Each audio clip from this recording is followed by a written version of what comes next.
Are there more spies on America's streets these days?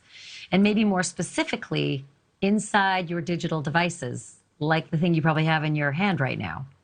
Both Russia and Iran are said to be stepping up their spy game in alarming ways, but they have nothing on China. The FBI has said it opens a new investigation into Chinese spying every 12 hours. Every 12 hours. I'm joined now by Charity Wright. She's a former Chinese linguist and intelligence analyst for the U.S. Army and the National Security Agency. And Laura Ballman is an international business consultant and former CIA operations officer. Welcome to you, ladies. Charity, I'm going to start with you with a very simple question. Do we even know how bad the problem is right now of Chinese spying? And if we do we have the resources to actually combat it?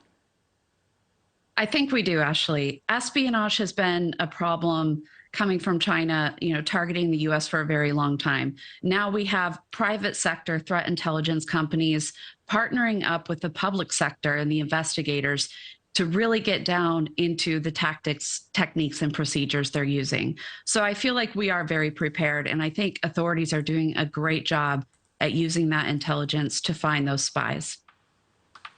So here's something that kind of freaked me out. And Laura, I'm going to ask you about this.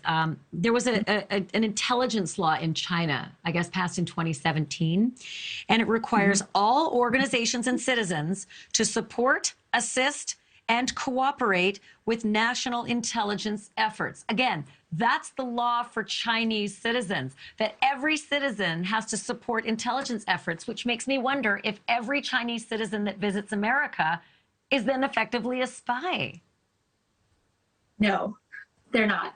That said, one of, CIA counterintelligence 101 is you identify spies based on behavior, red flags, and how they conduct themselves, with whom they associate, their patterns of life. It is not based on the color of their skin or their race. That said, sure, certain people have affinities for certain nations. We all have a history in the United States. We are all immigrants. We all come from someplace, and that it should be celebrated, but it also is something we need to watch from a CI perspective.